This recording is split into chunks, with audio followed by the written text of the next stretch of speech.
આજે ખેડૂત નેતા રાજુભાઈ કરપડાનું મને વોટ્સઅપ પર રાજીનામું મળ્યું છે.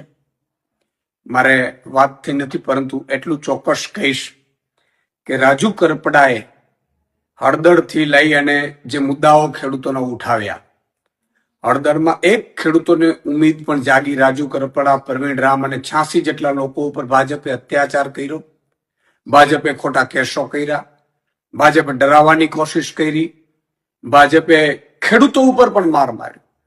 અને ત્યાર પછી પણ આ ખેડૂતોમાં અને ખેડૂત નેતાઓમાં જોમ અને જુસ્સો રહ્યો. એમણે ખૂબ મહેનત કરી છે ખેડૂતોને લઈને. કઈ મજબૂરી હશે એ હજી મારે જાણી નથી શકાયું, પરંતુ એટલું ચોક્કસ કહીશ કે એમણે ખેડૂતો માટે અને ખેડૂતો માટે વ્યવસ્થિત ભાવ મળે, ભાજપ જે અત્યાચાર કરે છે, ભાજપ જે લૂંટ ચલાવે છે, એપીએમસીમાં લૂંટ ચલાવે છે, એને લઈને એમણે ખૂબ આંદોલનો કર્યા, મહેનત કરી.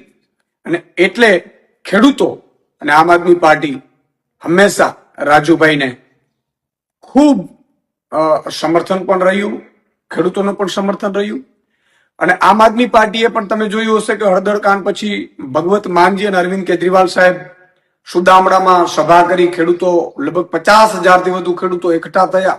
ભાજપ એટલું ડરી ગયું હળદર કાંડ પછી અને સુદામડામાં સભા થઈ, એટલે 10,000 કરોડનું પેકેજ આમ આદમી પાર્ટીના લડવૈયા યોદ્ધાઓના કારણે મળ્યું.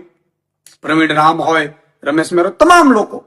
અને એનાથી પણ આગળ જતા આમ આદમી પાર્ટીએ તમામ જિલ્લાઓ, મતલબ ઝોનમાં 7 થી 9 ઝોન અમે લગભગ કિસાન મહાપંચાયતો કરી, જેમાં પણ ખેડૂતો ખૂબ ઉપસ્થિત રહ્યા, ખેડૂતો ખૂબ સમર્થન કર્યું. અને આ નેતાઓ અને ખેડૂતોના સમર્થનમાં અમે સાઇન કેમ્પેન ચલાવ્યું અને 13,000 ગામોમાં નાની મોટી મિટિંગો કરી, ખેડૂત પંચાયત કરી, ન્યાય પંચાયત, અને લગભગ 80,000થી વધુ ખેડૂતોના આપણે સાઇન કેમ્પેન લઈ અને સમર્થન મેળવ્યું. અને એ અમારું ડેલિગેશન એ ત્યાં ગયું, મુખ્યમંત્રીશ્રીને માનનીયને મળ્યા. પણ એટલું ચોક્કસ કહેશું કે ખેડૂતોને આમ આદમી પાર્ટીને એના લીડરો ઉપર ખૂબ ઉમ્મીદ છે. અમે ખૂબ સંઘર્ષમાંથી ઉભા થયેલા છીએ. ભાજપ હંમેશા કોશિશ એવી કરતી હોય છે કે લીડરો તૂટી જાય, લીડરોને સામ દામ દંડ ભેદ કરીને હેરાન કરવાની કોશિશ કરવામાં આવે. રાજુભાઈ સાથે સુધી મને હજી ખબર નથી, મારી વાત નથી થઈ. એટલે હમણાં 2 દિવસ પહેલા જ મારા ઘરે કાર્યક્રમમાં આવ્યા હતા. મેં લગભગ તમામ ખેડૂતો અને ખેડૂત નેતાઓનું અહીંયા 10-12 હજાર લોકોની વચ્ચે સન્માન પણ કર્યું હતું. યોદ્ધાઓનું, ખેડૂતો પણ ઉપસ્થિત રહ્યા હતા. અને ખેડૂતોને પણ ખૂબ મોટી ઉમ્મીદ છે આમ આદમી પાર્ટીને એના નેતાઓ ઉપર, એના સંઘર્ષ ઉપર. એટલે કોઈ મજબૂરી રહી ખબર નથી, પરંતુ ભાજપ હંમેશા કોશિશ આવું કરતું રહ્યું છે.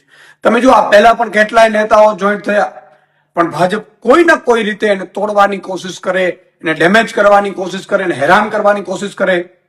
જેલમાં પણ અત્યાચાર આ ખેડૂત નેતાઓ ઉપર કરવાનું ભાજપ ચૂક્યું નહોતું. મેં જે રીતે જેલમાંથી આવ્યા પછી બધા જે આગેવાનો મળ્યા છે, ખૂબ અત્યાચાર કર્યા છે. યાર, એ લોકોનું વાંક શું હતું?